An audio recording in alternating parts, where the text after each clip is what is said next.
It's the internet. You're busy. Let's do this. I'm Jeff Grubb from GameSpeed.com. This is the Game & Watch, the Legend of Zelda Edition. Is that what it's called? Where's the box? Game & Watch, the Legend of Zelda. That is what its name is on here. It is a little collectible device, very similar to what Nintendo did last year with Mario. In fact, it's exactly the same thing. And really what this is, it's in the lineup of what Nintendo did with the microconsoles, the mini consoles, with the NES Classic and the Super Nintendo Classic. Well, everyone thought they were going to do the N64, the Game Boy next. What they did instead was something different. They did these little Game & Watch devices, and they are going to, seems like they're going to go through their big games first, and then maybe they'll start doing some other stuff with the Game Boy Classic or something like that. I am a big fan of these things, even though, the Mario one I played a little bit. I still like having it as a collectible. I think it's a very cool little thing. And I think, I think the Zelda one's even better. I think this is even better. A big reason for that is because the games are, it's not necessarily that, Link's Awakening is better than any of the Mario or Zelda games that are on either of these devices. It's one of my favorite games of all time, in case you don't know. But also, there's just more there. So the Mario one had Super Mario Brothers 1 and 2, and then Ball, the Game & Watch game. This has, I think, a similar sort of Game & Watch game that's been transformed into look like Link, just hitting Octoroks or something like that. I'm not sure exactly what it is. I haven't played it all that much. But then it also has Zelda 2, and The Legend of Zelda: Link's Awakening for the Game Boy. And all these games look really good on here. They're really good. The screen is okay. The system itself is pretty much the same exact hardware we had last year. Did they use USB-C last year? I can't remember if they did that or not. Well, they're using USB-C on this one at least. That's something. I've come around to USB-C, and I've decided to stop complaining about it and embrace it and say, yeah, I wish it was a little bit. I wish it locked in a little bit more securely. But other than that, I just complained anyhow. Other than that, I am pretty happy with what the USB-C the port is doing. Let's take a look at what's happening here. You have the game menu. Try to get on here, and I think if you can't really see it, but like if you tilt the device, you will see that the viewing angle can go a little bit off and on, and this is especially noticeable in The Legend of Zelda: Link's Awakening, where, let me get off the screen where enemies are at, where the color temperature can sort of change pretty drastically. So you can see it's kind of almost black and white there. Can you see? Kind of can't see. But if you tilt it, it goes a little bit more green.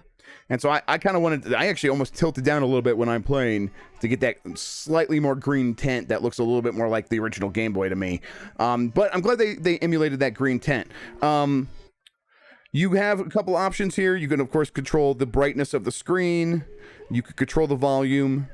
And on Link's Awakening, you could control the screen size. I actually prefer the stretched out version. I think this is going to be blasphemy to a lot of people, specifically because, that sounds like a boomer thing, right? You got a widescreen TV, and yet you're watching a 4:3 image being stretched out. The issue is that the pixel ratio, I think, is messed up or something when you go to the original size. So what happens here is that you're not going to be able to really see it, but parts of the screen are blurrier than other parts of the screen, almost like the screen door of the pixels of the game, or the pixels of the game are going through the screen door of the pixels of the screen, and some of them are lining up better than others. And so the B button, the B emblem on here next to the B button, like what's telling you what's happening with the B on here, is the B is clear. But if you look over at the A and the sword, they're slightly blurry. And I think if it was like all uniformly blurry or all uniformly clear, this would be great. But when parts of the image is blurry and parts of it aren't, that's it's distracting to me. It doesn't look good. And so I think the best option is to play in full screen, stretched out. It doesn't look that bad. It's not like you're stretching it out across 16:9. That's not what's happening here. This is just Game Boy to 4:3, and it looks fine. It looks good. Of course, then you have Legend of Zelda. And then you have Zelda: Zelda 2: The Adventures of Link. And I think this is a good way to play all these games. The good thing about this stuff is that it does a very good job of like holding your place, of saving your spot without you having to do anything. I just went to those other 2 games. I came back and it saved my spot right in Link's Awakening without me having to think. I suppose the other cool things is you get the English version of the ROMs, but for Link's Awakening you also get the French version, the German version, Japanese. You can get the Japanese or English for Zelda or Adventures of Link. It's all pretty cool stuff. Then we have Vermin, Game & Watch Vermin, and there's Game A and Game B, and you're just it's kind of like a reverse ball. You're kind of going back and forth. Yeah.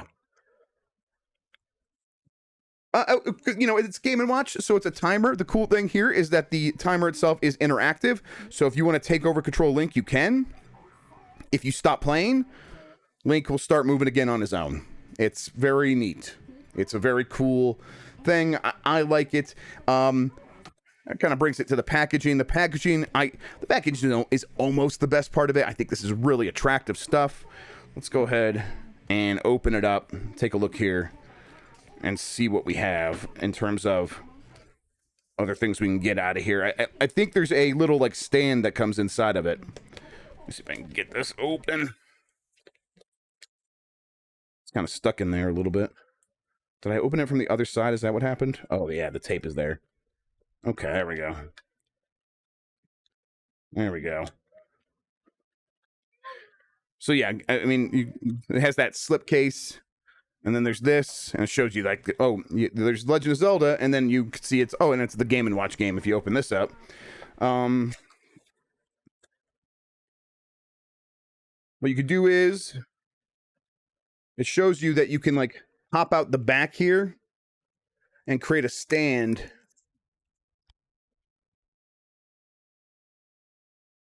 And then you can actually put the Game & Watch in here and display it like this.